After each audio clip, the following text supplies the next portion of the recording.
On a du plaisir, on a de l'agrément en cuisinant avec Simon dans la forêt. Salut tout le monde! Bienvenue au 5e épisode de En cuisinant avec Simon dans la forêt. Aujourd'hui, on fait un gravlax de thon. Avant de commencer ça, on va s'ouvrir une belle petite bière que je vais vous présenter si vous ne la connaissez pas déjà. Donc ici, on a la bière Saint Luke's Verse de la microbrasserie Bose en Ontario. Une bière aux arômes de thym, lavande et romarin. On sert ça.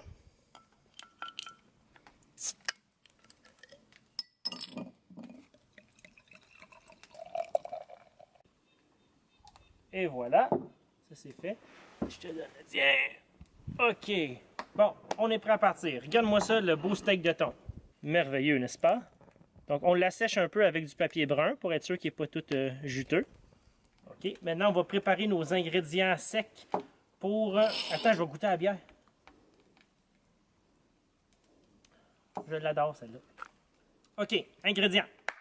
OK, tout est prêt. Alors, on commence à mélanger les ingrédients au ralenti. Let's go! Mélanger du gros sel et de la cassonade et un petit peu de poivre noir.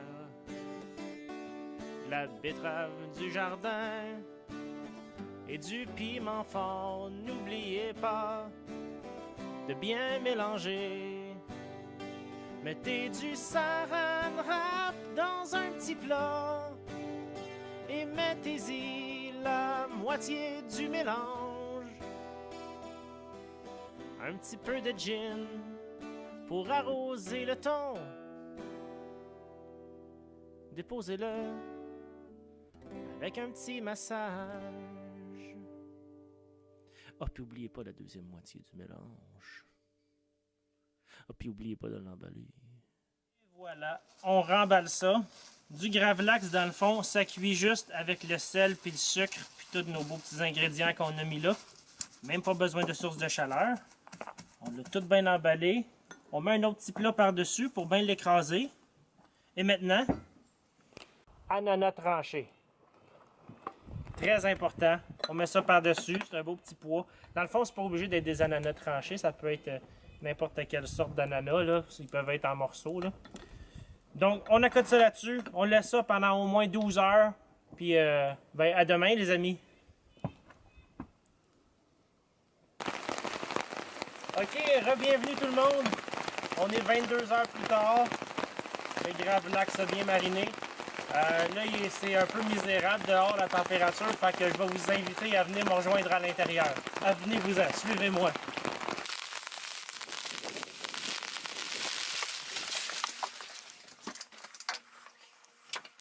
OK, on est prêt à partir.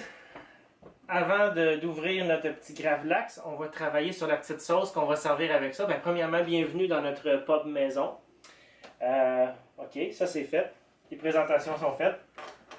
On sort notre mini robot culinaire. On va commencer par y ajouter, ça c'est du yogourt nature qu'on a fait égoutter dans un petit filtre à café. J'ai une photo à l'appui. Photo.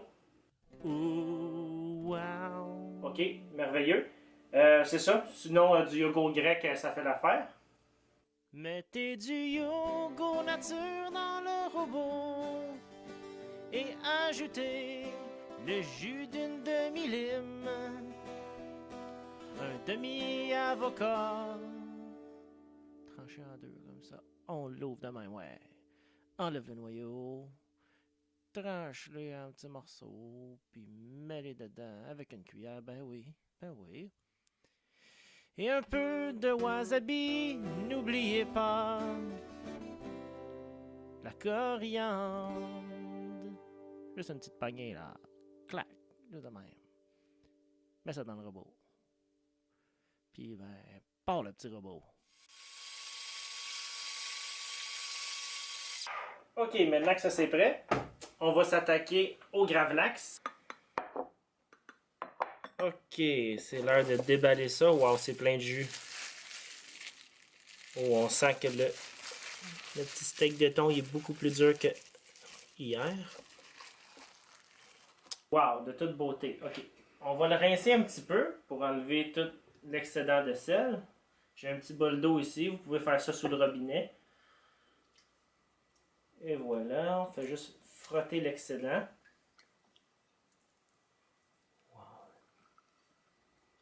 Ok, maintenant on la sèche bien comme du monde.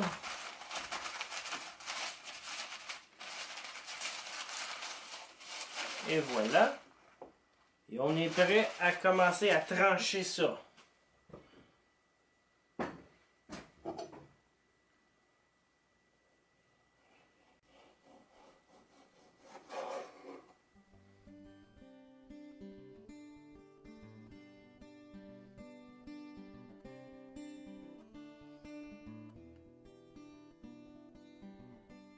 Ok, ça c'est tout bien tranché. La couleur est pas formidable. Il nous reste juste à se servir ça avec de la sauce. Quel bord met ça? De ce bord-là. Ok, on met un petit peu de sauce là-dessus. Cuillère, cuillère. Ici.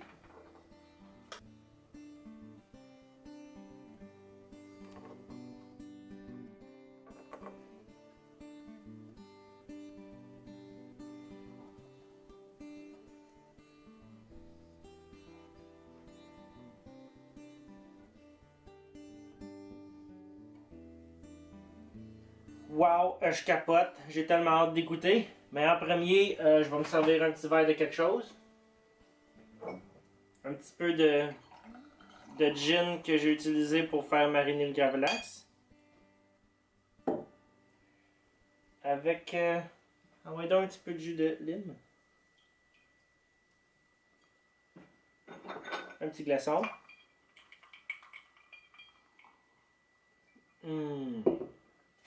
Ok, on plonge.